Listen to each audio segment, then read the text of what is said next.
Welcome to GrishaCast, episode 40. In this episode, we are covering chapters 12 and 13 from the book Crooked Kingdom. This is your host, Eric. And I'm Terry. From Nashville, Tennessee, this is your podcast for all things Grishaverse. A world created by the wonderful Lee Bardugo.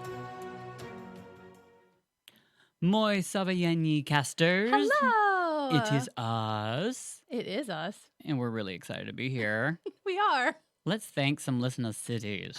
Let's do it. Mhm. We first have Tabor, Czech Republic. Wow. And then we have Launceston, Australia. What's up, y'all? Ooh. And then our peeps in Singapore. Wow, that's really far away. It is. That is so cool. It's like on the other side of the world and stuff. Mm-hmm. Yeah. Wow, we got listeners all over. And speaking of listeners, we have had many listeners ask how they can support the GrishaCast. You may notice that we don't have commercial ads. You're welcome. And this is truly a labor of love, and most of the production and even us hosting comes out of all of our own pockets. For those of you asking how you can help, we would greatly appreciate tips. Your tips will help us to continue to bring you the GrishaCast. So the ways you can do that are through Venmo at Bodim. It's at BODHIMM. Or we also have Cash App, little $sign instead of little at. Bodim, Dollars. BODHIMM. We will appreciate any tips you would like to send our way, including sharing our program with your friends, liking our socials, and rating us. Thank you for supporting the GrishaCast. Thank you. So, I hope you guys have, those of you on YouTube, have you noticed something? Something's a little different. It is, and it's not my hair. No. Mm-mm. It is a set. Ah! Look what we did, y'all. And we're just starting, but it's cute. I really is like what we've cute. done so far. Again, we did it on our own. We did. This backdrop was done by us. We painted it, and we had an amazing time doing it. I mean, and that looks like some brick. It does. We are straight up in Ketterdam. And our producer, Chris, also helped us too, so we can't take all of the credit. Absolutely. We had a lot of help. We did. But it looks so good. I am so impressed with it. It does. So if you want to see it, then go to YouTube at GrishaCast. Yes, and I will make sure also to post it on our socials for those of you just listening. And yeah, we're going to make some more. We're going to create some more and put some more, maybe put some maps up. And right now we've got all of Lee's books presented. So yeah, it's just kind of, it's a beginning, but it looks really good. I'm so impressed with It does. I love it. Hand painted by us. So yeah, we are a little stressed out. Yeah, it's been a day. Well, it's been a day, and also we are literally just days away from interviewing Miss Lee Bardugo. Yes, there's that. Yes, there is that. Just a little thing. So we are busy. Like, I am so glad that we actually only did 2 chapters this week because, yeah, I couldn't have handled more. No, because there's still a lot of prep work for that, and I think we're there. I think we've got everything to a really good start. We did. And for all of those listeners that sent in questions, thank you so much. But I do want you also to realize that there were a lot of questions and we have a very limited time with her. So we weren't able to get to everybody's, but thank you so much. Yeah, and we'll do what we can. Because we loved all of them. All the questions were so great. It was really hard to try to pick and choose and figure out what we wanted to do and the direction we wanted to go in. So look out for that. That will be coming up soon. Anyways, I guess we should get on into the chapter that we've got. Do it. So I've got chapter 12, which is Kaz. Okay? So Kaz realizes that in order to win this war against Van Eck, he is going to have to expose who he really is to everyone. especially the government, the merchant council. He wants everybody to know that, he's a bad guy. He's involved with the gangs, and he's just got a lot of seedy stuff going on because he doesn't look like that, like to the public. Everybody thinks he's just this great merchant council member, and he ain't. Mm-mm. No, not after the things he has done to Kaz. So, and also like Inej, and yeah, he's just a bad guy. So Kaz decides that they need to have eyes on Van Eck's house, and Inej, of course, says she's gonna do it. She's back. Inej and Kaz go and want to go and meet with Per Haskell at the place called the Knuckle. Just want to, I know, I like the name, the Knuckle. And in case you can't remember who Per Haskell is, that is the lovely, like, head of the Dregs. He doesn't really do much. Kaz is his lieutenant, but he is the head of the Dregs. Because he has the money. He does. He does, exactly. So they're going to go to the Knuckle. They take a little gondola ride. So so romantic. It is. And in Ketterdam, like, I just love that. Because I can kind of imagine that it's probably not, like, as beautiful as it would be maybe, right. like, I don't know, like Venice. Like, I imagine, like, dirty water and just, like, gray and black everywhere. A dead fish, like, just floating on the side. Yeah, so. But nonetheless, they're in a nice little gondola. Maybe it's a cute gondola. Like, maybe it's, like, decked out and kind of cute. Maybe it's got a little umbrella. Yes. Can you imagine Inej with a cute little lace little umbrella that she twirls? I would totally do that. I know you would. I said imagine Inej. Well, and that's the fun part. Like, it's so cute. But yeah, no, she wouldn't have one of those. Her little parasol. That's what I can't remember the name. Words are hard. Words are. Mm-hmm. I have a parasol. I bet you do. It's very cute.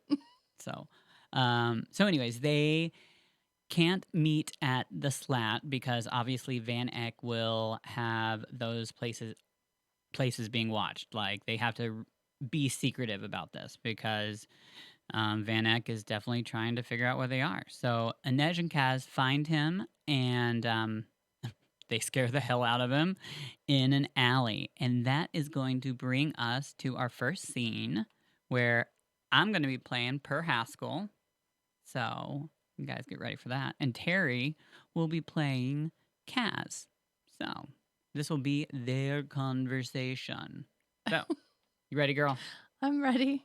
Okay. So, curtain up.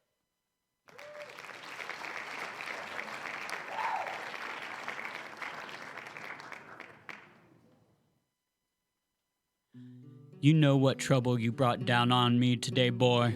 I do. That's why I'm here. There were Stodwatch crawling all over the Slat and the Crow Club. We had to shut the whole place down, and who knows when we'll be able to start up again. What were you thinking? Kidnapping a mercher's son? This was the big job you left town for? The one supposed to make me wealthy beyond my wildest dreams? I didn't kidnap anyone. Not strictly true, but Kaz figured the subtleties would be lost on Per Haskell. Then what in Gezin's name is going on? Haskell whispered, furiously, spittle flying. You've got my best spider, he said, gesturing to Inej. My best shooter, my heart renderer, my biggest bruiser. Muzzin is dead. Son of a bitch, Haskell swore. First big ballager, now Muzzin. You trying to gut my whole gang? No, sir. Sir, what are you about, boy? Van Eck is playing a fast game, but I'm still a step ahead of him. Don't look like it from here. Good, said Kaz. Better no one sees us coming. Muzzin was a loss I didn't anticipate, but give me a few more days, and not only will the law be off your back, your coffers will be so heavy you'll be able to fill your bathtub with gold and swim in it. Haskell's eyes were narrowed. How much money are we talking? That's the way, Kaz thought, watching greed light Haskell's gaze, the lever at work. 4 million Krug. Haskell's eyes widened. A life of drink and hard living in the barrel had turned the whites yellowy. You trying to cozy me? I told you this was a big haul. Don't matter how high the pile of scrub is if I'm in the prison. I don't like the law in my business. I don't either, sir. Haskell might mock Kaz's manners, but he knew the old man lapped up every gesture of respect, and Kaz's pride could take it. Once he had his own share of Van Eck's money, he wouldn't have to obey another order or soothe per Haskell's vanity ever again. I wouldn't have gotten us into this if I didn't know we'd come out of it clean as choir boys and rich as saints. All I need is a little more time. Kaz couldn't help but be reminded of Jesper bargaining with his father, and the thought didn't sit well with him. For Haskell had never cared for anyone other than himself and the next glass of lager, but he liked to think of himself as the patriarch of a big, criminally inclined family. Kaz could admit he had a fondness for the old man. He'd given Kaz a place to begin and a roof over his head, even if Kaz had been the one to make sure it didn't leak. The old man hooked his thumbs in the pockets of his waistcoat, making a great show of considering Kaz's offer, but Haskell's greed was more reliable than a faithfully wound clock. Kaz knew he'd already started thinking of ways to spin the Krug.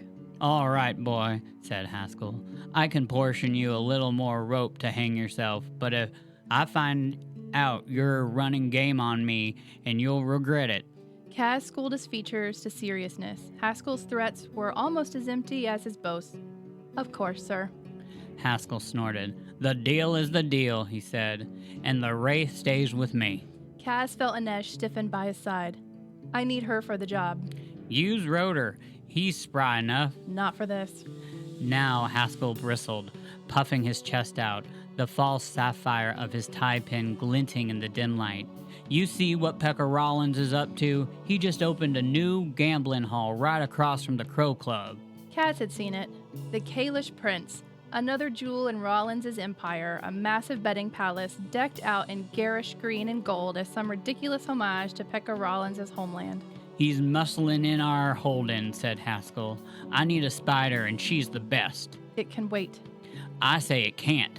Head on down to the Gemmens Bank. You'll see my name on the top of her contract, and that means I say where she goes. Understood, sir, said Kaz. And as soon as I find her, I'll let her know. She's right. Haskell broke off, his jaw dropping in disbelief. She was right here. Kaz forced himself not to smile. While Per Haskell had been blustering, Inej had simply melted into the shadows and silently scaled the wall. Haskell searched the length of the alley and peered up at the rooftops, but Inej was long gone. You bring her back here, Haskell said furiously. Right now. Kaz shrugged. You think I can climb these walls? This is my gang, Brecker. She doesn't belong to you. She doesn't belong to anyone, Kaz said, feeling the singe of that angry white flame. But we'll all be back at the slats soon enough. Actually, Jesper would be heading out of the city with his father, Nina would be off to Ravka, Inej would be on a ship under her own command, and Kaz would be getting ready to split from Haskell forever. But the old man would have his Krug to comfort him. Cocky little bastard, growled Haskell. Cocky little bastard who's about to make you one of the richest bosses in the barrel. Get out of my way, boy. I'm late for my game. Hope the cards are hot, Kaz moved aside. But you may want these. He held out his hand. 6 bullets lay in his gloved palm, in case of a tussle. Haskell whisked the pistol from his pocket and flipped open the barrel. It was empty. You little... Then Haskell barked a laugh and plucked the bullets from Kaz's hand, shaking his head. You've got the devil's own blood in you, boy. Go get my money. And then some, murmured Kaz as he tipped his hat and limped back down the alley to the gondole.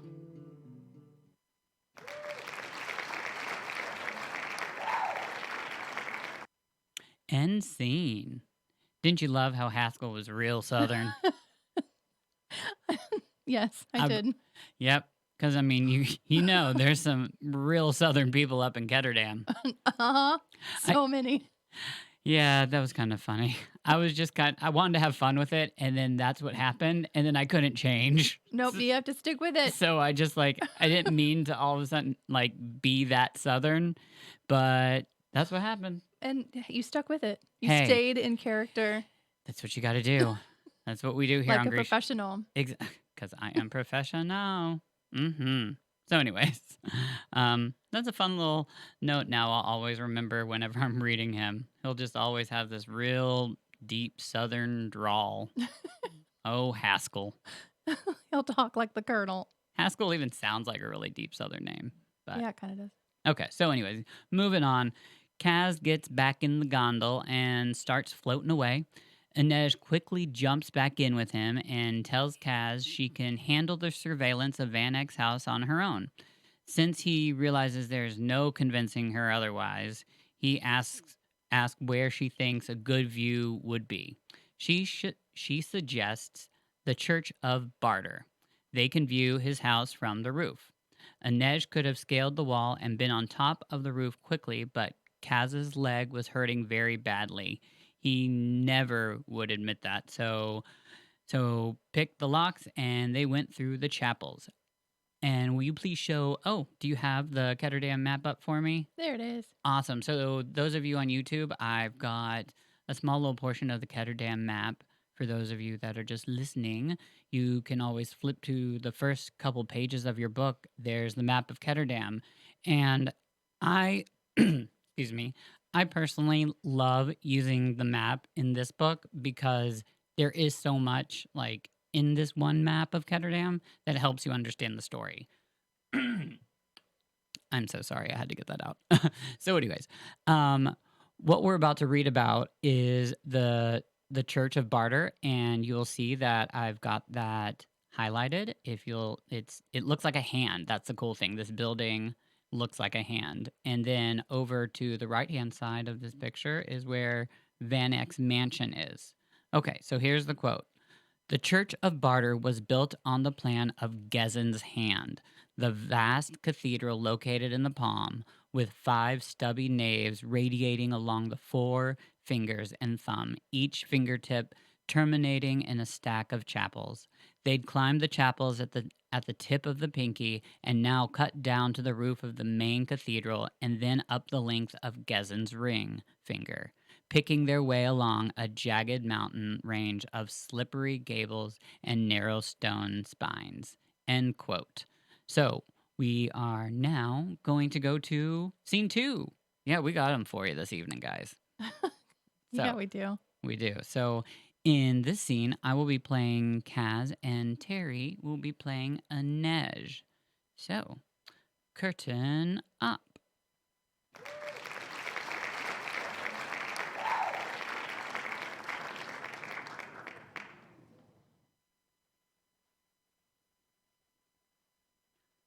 Why do gods always like to be worshipped in high places? Kaz muttered. It's men who seek grandeur, Inej said, springing nimbly along as if her feet knew some secret topography. The saints hear prayers whenever they're spoken. And answer them according to their moods? What you want and what the world needs are not always in accord, Kaz. Praying and wishing are not the same thing.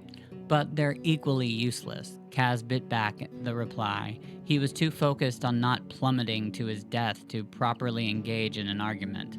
At the tip of the ring finger, they stopped and took in the view. To the southwest, they could see the high spires of the cathedral, the exchange, the glittering clock tower of the Geldrenner Hotel, and the long ribbon of the Burst Canal flowing beneath Zentz Bridge.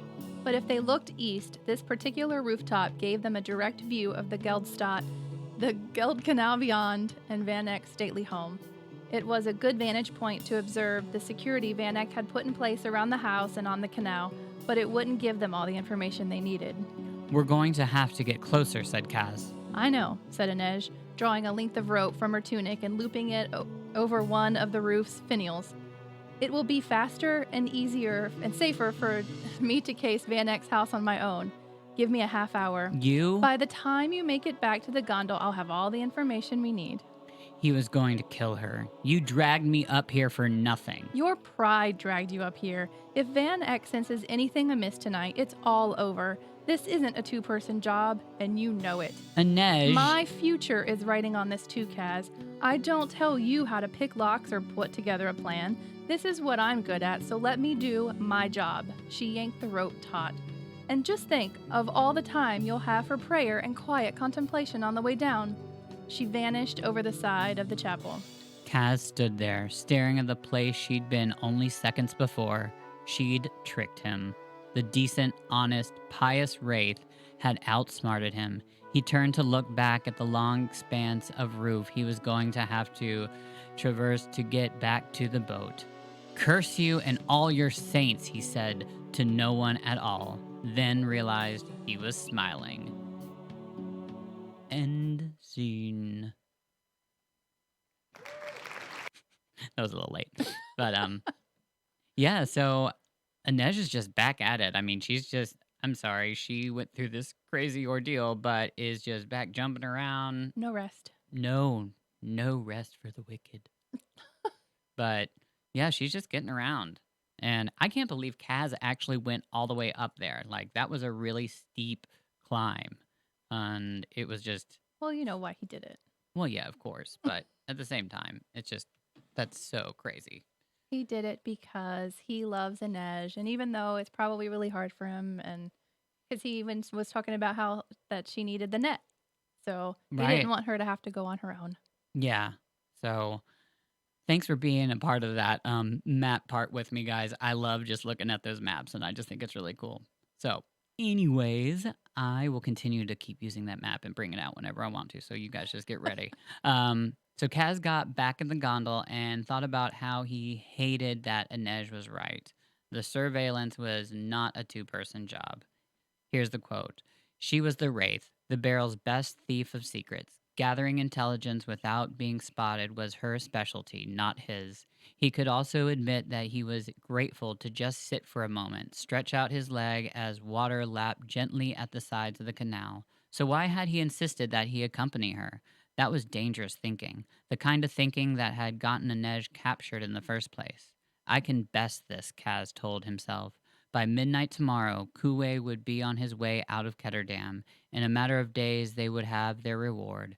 Inej would be free to pursue her dream of hunting slavers, and he'd be rid of this constant distraction. He would start a new gang, one built from the youngest, deadliest members of the Dregs. He'd re he'd re yeah. He'd rededicate himself to the promise he'd made to Geordie's memory.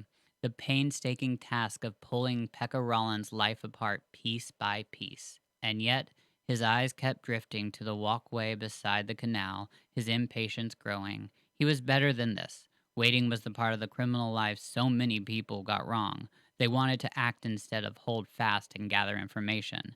They wanted to know instantly without having to learn. Sometimes the trick to getting the best of a situation was just to wait. If you didn't like the weather, you didn't rush into the storm. You waited until it changed. You found a way to keep from getting wet. End quote. I just love that quote. I think it's got some really good advice in it too. Um, Going on, Inej makes it back to the gondole and tells Kaz what she saw. And so Van Eck has had Skylar locks installed on all the exterior windows. Kaz asks if that's a problem, and she explains they're not really a problem, but they actually are more time consuming to pick. She was able to hear that the household is preparing for a meeting with the Merchant Council that will be held tomorrow night. It'll be a dinner. Van Eck will be able to convince, I guess, at this dinner, the Merchant Council to get more Stodwatch out on the streets and also give them some fair warning to hide anything they wouldn't want discovered in a raid. So he's kind of also like telling like all the other creepy Merchant Council members, because I'm sure there's some seedy ones in there, you know, hide your things, do what you got to do. Hide your kids, hide your wife. Same thing. Exactly. I was thinking that. So, anyways, we've got this next quote. They climbed out of the gondole, made sure it was thoroughly camouflaged, and picked their way up the shore. Kaz followed Inej, waiting, letting her weather change. The moon was starting to set, liming the graves of Black Vale, a miniature skyline etched in silver. Her braid had come uncoiled down her back. He imagined wrapping it around his hand, rubbing his thumb over the pattern of its plaits, and then what? He shoved the thought away. End quote. Okay, we're getting to some juicy stuff now. That's why I've read all this. Kaz asks Inej again if Van Eck hurt her. She's silent for a couple seconds, and Then she decides to tell him the truth. She tells him that he did threaten to smash her legs in with a mallet to the point that they would never heal. And now I'm going to finish off this chapter with the reading, and oh, just get ready, guys. I love this. It's so good. Okay, so here we go. Here's the quote. I'm going to open Van Eyck up, he said quietly. I'm going to give him a wound that can't be sewn shut, that he'll never recover from, the kind that can't be healed. The kind you endured? Yes, it was a promise. It was an admission. She took a shaky breath.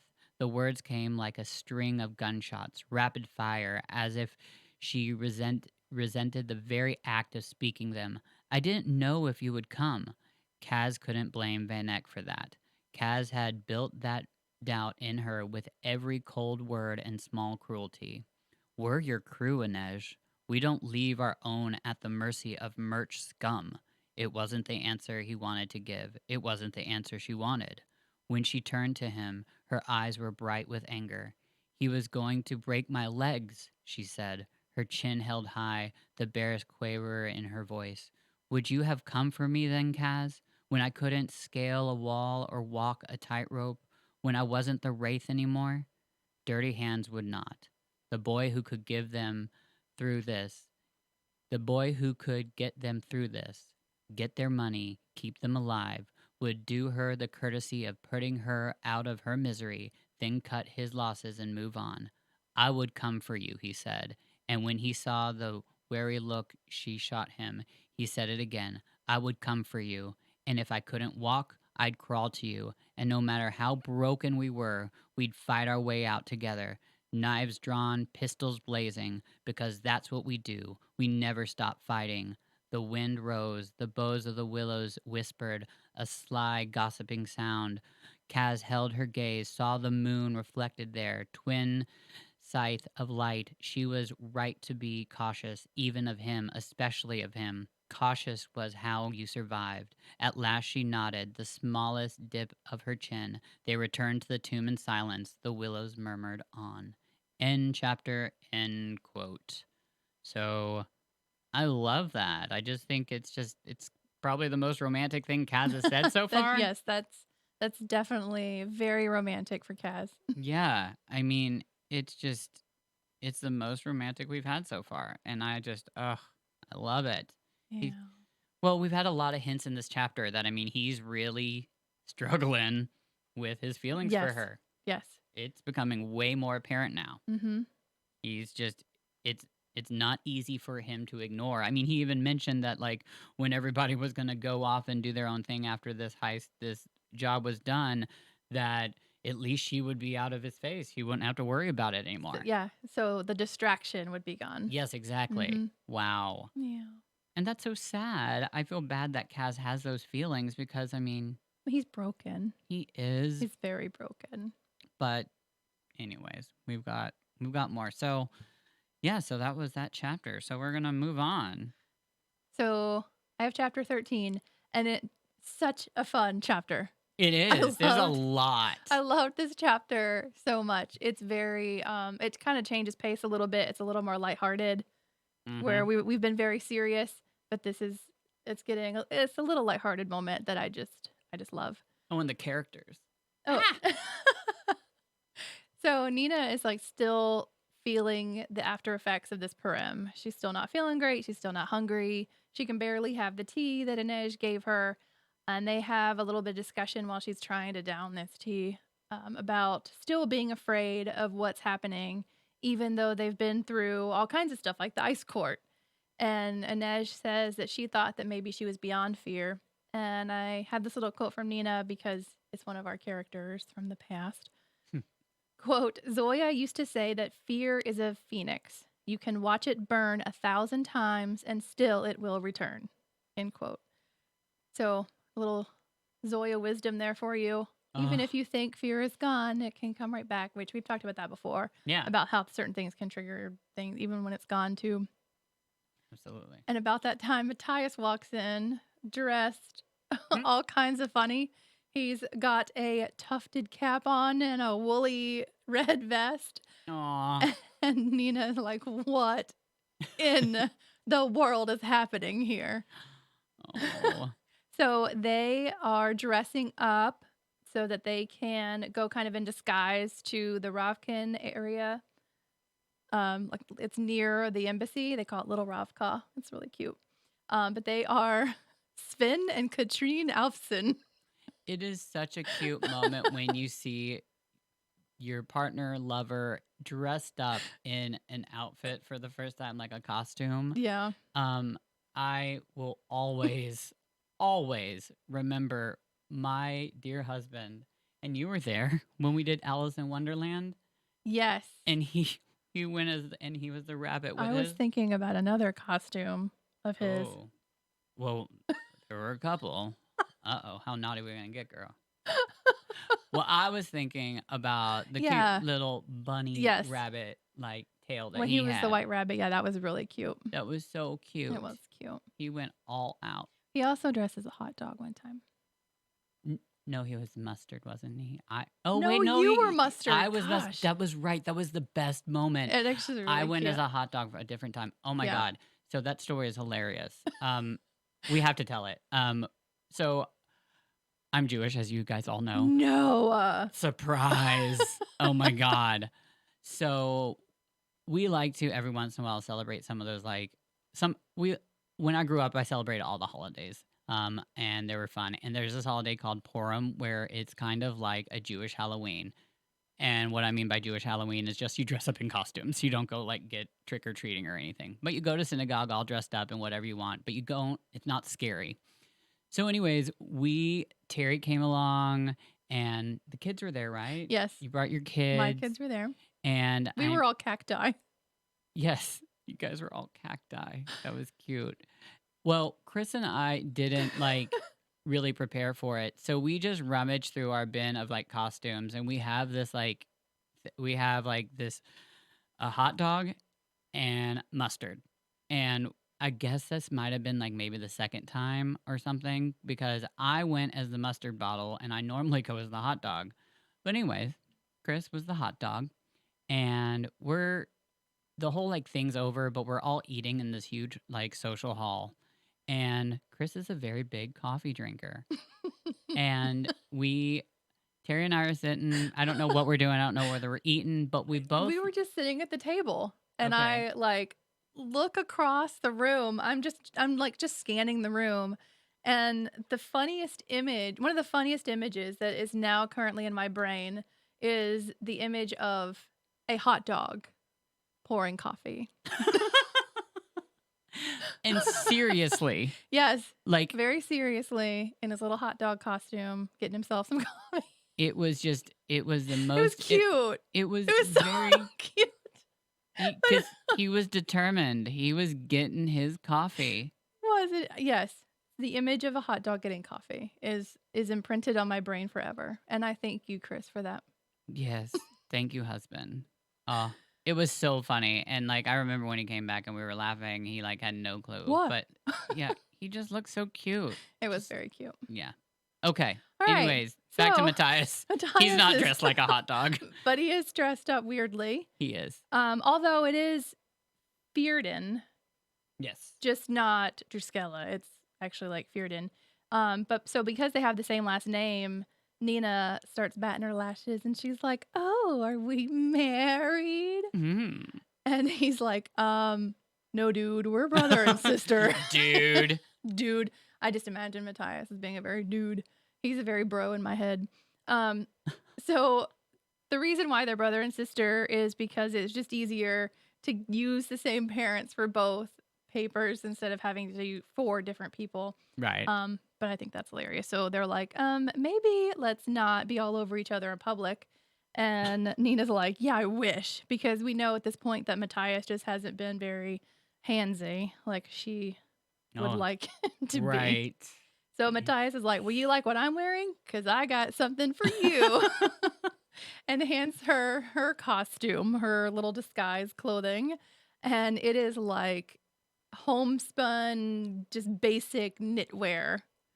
Something that you'd probably wear around the house when nobody's going to be around. That's how I imagined it. And so it's very dowdy for her because she's used to showing her curves and being sexy. And so she puts it on and she's standing there like a frumpadump, like, what? Aw. And she looks up and Matthias is just like, dang, Damn. she looks good. She's fine. That's a fine hot dog. And even though Nina is like, I hate this, she is also kind of like, I like the way that Matthias is looking at me right now. She says that he's looking at her like she's a bowl of ice cream. Yes, I know. I was reading that, and my son was in the other room, and I started hysterically laughing, and he really didn't even want to hear it because he was like, "What are you laughing at?" I was like, "Well, I'm reading a part that reminds me of you because he loves ice cream," and I read it to him, and he was like, "Oh, whatever," and I was just like, I thought it was funny, but also it's very endearing when you look frumpadump and your partner looks at you like you're the most beautiful, Mm-hmm. pretty much the look of like you're just the only person in the world. That is my life. This reminded me straight up of my relationship because Oh, I like to look nice when we go out, put on yeah. some makeup. And the whole time he's like, stop, don't do that. Why are you doing that? Why can't you just be Oh, natural? And so, like, when I'm at home, just like gross to me, I'm like, I would never leave the house like this. And I feel like I should look better for him. He's like, always, you're so pretty. oh, that's so So, sweet. it reminded me of that. But, Matthias doesn't like ice cream. He's lactose. He's a weirdo. So Mm-hmm. Nina's like, excuse me, I don't think we can be together anymore. Right. So they've got their little costumes on and they go down to Little Ravka.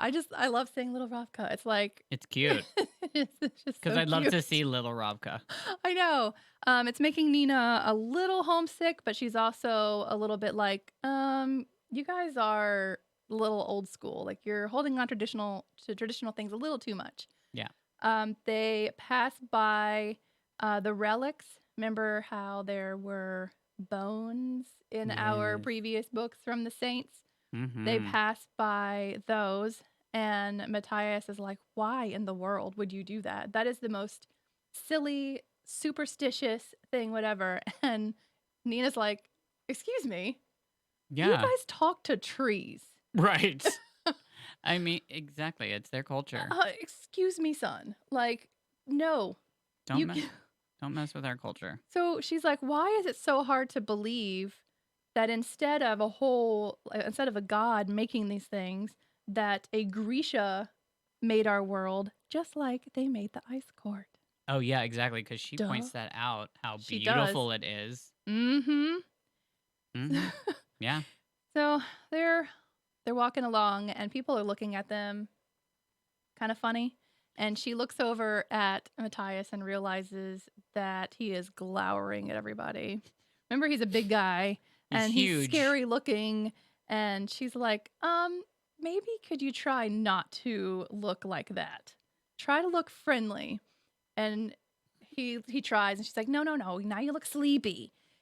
Try to pretend like you're looking at puppies. And he's like, animals love me. Oh. He's clueless. He's He absolutely is. clueless. So they come across this woman, and so Matthias, trying to be friendly, is like, "Hi, how you doing?" And she's like, "Oh yes, how are you doing, big boy?" Oh my god! I really hope, please. I'm gonna read that again, and that is what. Yeah, exactly. That was amazing. Yeah, she's like looking him up and down, and That's a hot piece of Fjorden up in here. It says the woman gave a gap-toothed grin and ran her eyes up and down Matthias in an appraising fashion. Always had a taste for Fjordens. Ask him if he wants to play princess and barbarian. Oh, this is awesome. So this actually leads us into our scene. Oh, get ready. This is such a cute part. This is So I'm playing Nina, and Eric is playing Matthias. the big man. Perfect for you. Yes. This big, juicy, beautiful man. Okay. Anyways. Press your buttons. I'm getting there, girl. Jeez. Curtain up.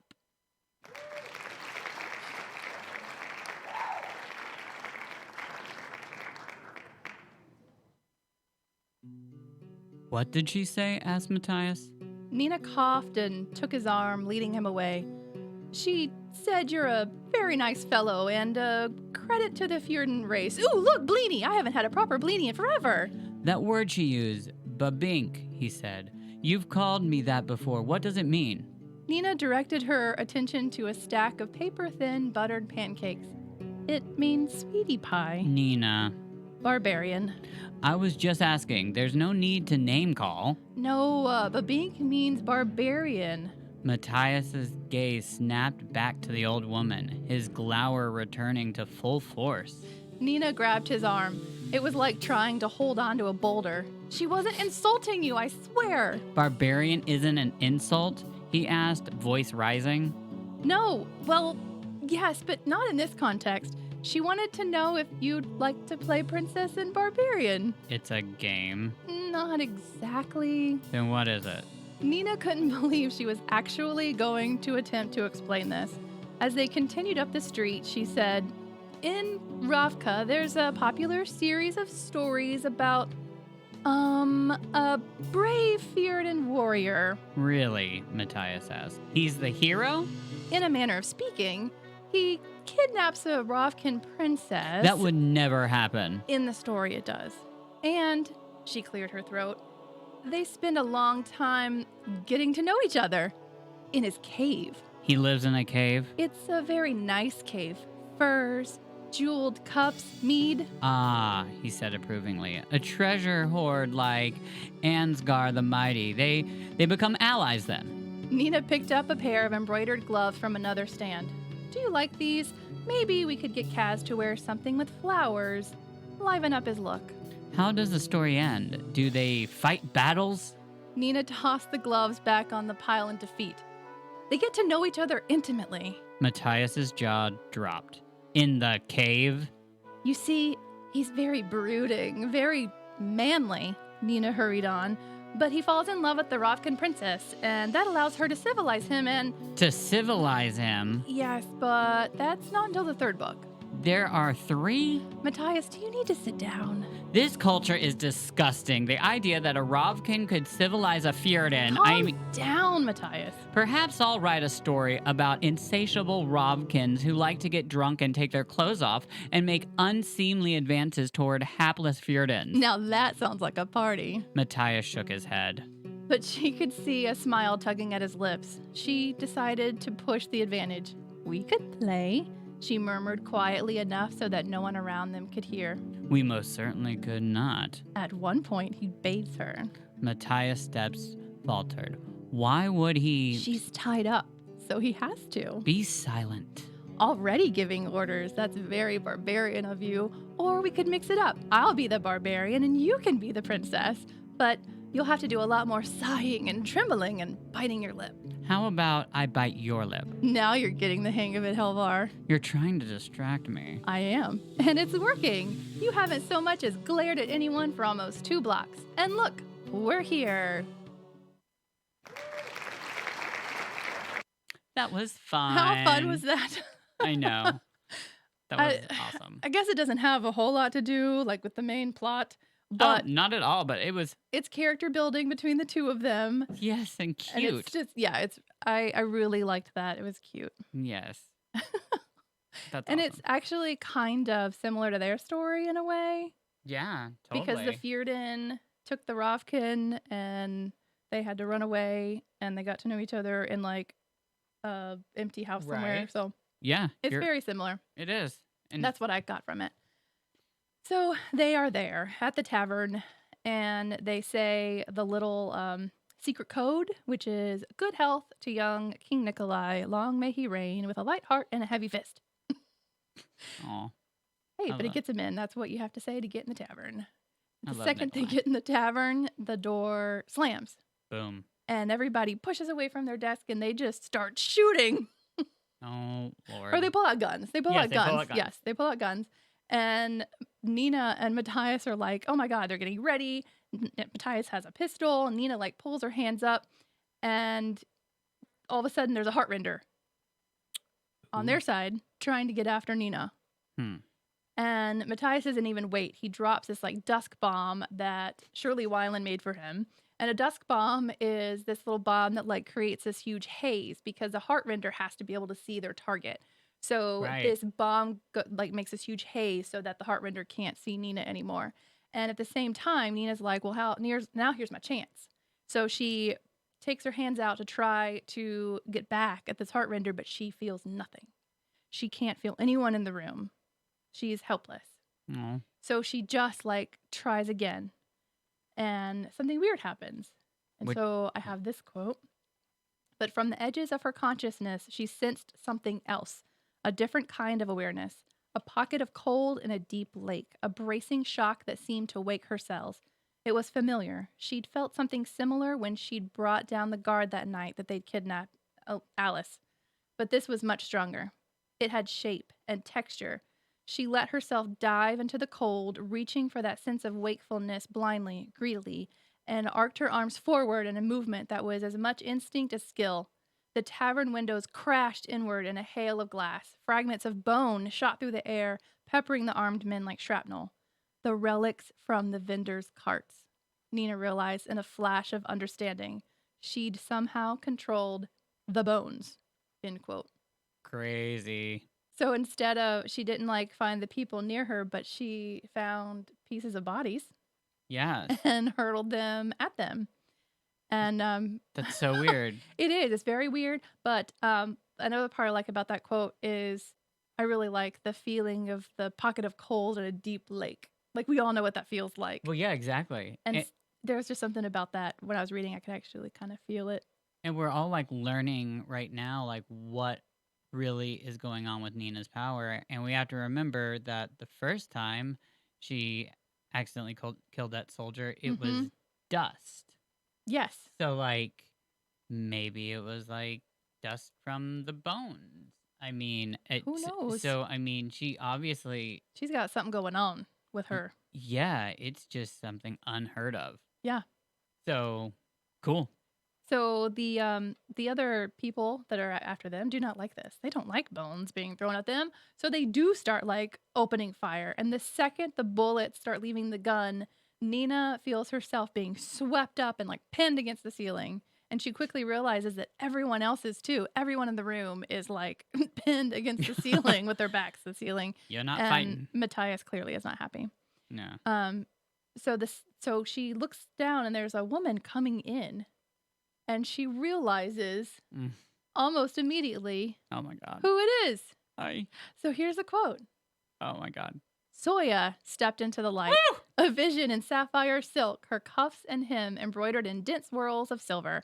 Her heavily lashed eyes widened. Nina? Zoya's concentration wavered and they all dropped a foot through the air before she tossed her hands up and they were once more slammed against the beams. Zoya stared up at Nina in wonder. You're alive, she said. Her gaze slid to Matthias, thrashing like the biggest, angriest butterfly ever penned to a page. And you've made a new friend. End quote. End of chapter. Oh my God. So we got a little brief look at Zoya, and that's it. I missed her. And I love Zoya. She's so cool. And So now we have to figure out why Zoya's here. Well, she's a cool ass summoner. Well, yeah, but Well, we don't know yet. I know, but I'm just thinking about the very last thing that we know about from the book. We know that she just was working for Nikolai. That's it. Yes. So. And that Nina was working under Zoya. Yeah. So, I mean, to me, I mean, obviously, Nikolai knows more. I don't know. Zoya's an amazing squaller. I just think it's really cool that she can just she's absolutely drop dead gorgeous, and then everybody that I've heard do her voice in all of the recordings, she's got such a thick accent, and she's just beautiful, and I love her. And I also have read King of Scars, which you haven't, but nope. So at this moment, we don't know. I love bitches, and she was definitely that when we first met her, and she's cool. Anyways, okay. And that's it. Yeah, so that's all we got covered. That's all we got. So, it is that lovely time for...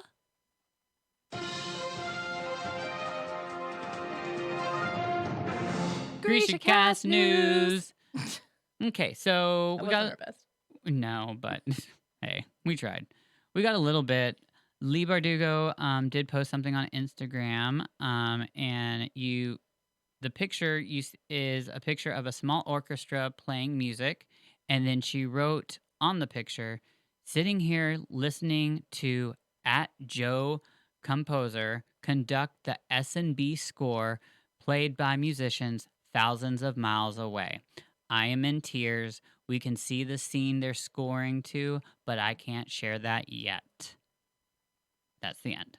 So obviously, we just know they're still they're Yep. working on Shadow and Bone, At but least they're still working on it. yeah, they're slowly letting stuff out, and that is all we're gonna get. Hmm. So I mean, they're not gonna let anything leak. If anything would have leaked, it would have already done it. Especially when that Archie guy, the guy that plays Mal, and got every single person to come on and do like a small little interview.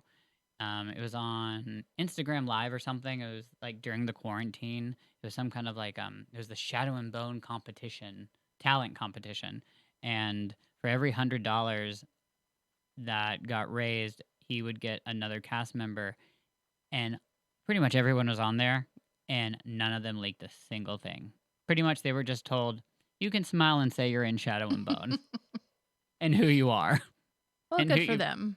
exactly." It's good that they are good at keeping their mouth shut like they're supposed to. Yep. It's bad for us, but it's good for them. Yeah. The only other thing is Jessie May Lee, who plays Alina, did an Instagram live. Hers was an hour, and I think she was really just getting on there to talk. Hmm. um, she a couple things she said. I guess she's been getting a lot of fan art. She's been loving that. She's eating a kale salad with butter beans and vegan chicken nuggets. Not Thrilling. yes, I know, riveting. She's been I guess because of all the Black Lives Matters like all that going on, that was her that she kept bringing that up. She just kept on talking about being mixed raced and what it was like being mixed raced and how it's a big subject now. And then also she congratulated her cast because of how diverse the Shadow and Bone cast is, and she thanked the writers for that. Um, and real quickly, I'm gonna end it here. The only thing that she said that I didn't know about, which actually I find interesting, I guess in the show, Alina is gonna be half Shu. So that is new. That's That is new, but maybe that explains the diversity well, yeah, because the actress isn't what we, I guess, envisioned Alina to be right, originally. So that would explain why, exactly, yeah, which I'm and excited about. oh, exactly, and I'm I'm excited because King of Scars 2, like I mean, we're going to Shuhan, so that's gonna be really cool. We've never been to Shuhan. I don't think we've ever been, have we? You Not since partway through Crooked Kingdom. did we? No, not since Oh, where we okay. are in the reading. Yeah, I don't think we've gotten there yet. So, anyways, it's just kind of exciting. Um, anyways, let's see. I think that was all really. She talked about the last. She talked about being diagnosed with ADHD later in life. I guess that happened recently, and I guess I can say, like, I mean, that happened to me just recently. I have been diagnosed, but I am, and it was kind of cool because she was saying the same things that I felt, where it is totally changed my life and actually answered questions that I've always had unanswered. So it was kind of really cool to see someone on that platform share something like that. And because it's just, yeah, it's a big deal, and it's just really cool because I mean, I know that for me, it made me feel more. I just felt better. I felt like I finally am who I am, and I can be who I am. Anyways, that's the last thing she really talked about. I typed a lot, but I am not reading it all because she really was just blabbing. I mean, she talked about going to university and quitting, and then how like yeah. So, anyways, it was an hour. I'm not gonna say I just sat and listened to it. and typed. And yep, I did that for y'all. So, love ya. Tips.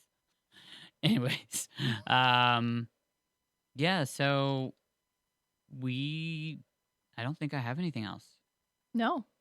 And I mean, one thing that we didn't discuss is like, so I mean, next week, what's up? I mean, I guess we're just gonna play our interview. I mean, Why if not? y'all want the interview.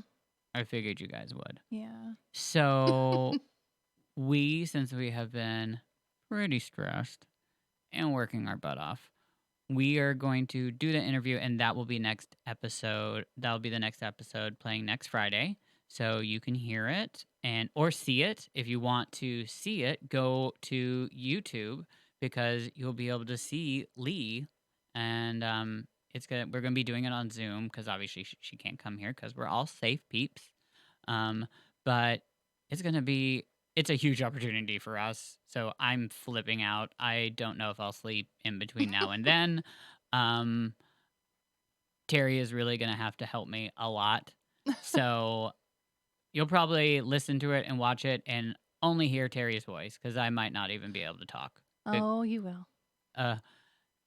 Do you see how much I stumble over my words and we're just talking to our lovely audience, but like we're not talking to Lee? Like I stumble over everything. Can you imagine? Oh, God. It'll be okay. I'll have to really really have to do some meditation. Yes. Anyways, so yeah, take a little break from Crooked Kingdom. Get ready because yeah, finally it's here, Lee Bardugo, and we're really excited. So you guys have a lovely and safe week, and we'll see you next week. No mourners. No funerals.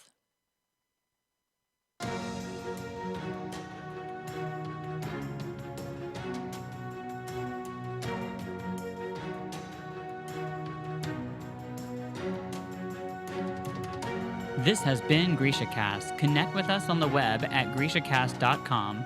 Send an email to info@GrishaCast.com. Follow us on Instagram at GrishaCast, YouTube at GrishaCast, Twitter at Grisha Podcast, and Facebook at GrishaCast. Special thanks to Ollie Dodd for the use of Summoner's Way.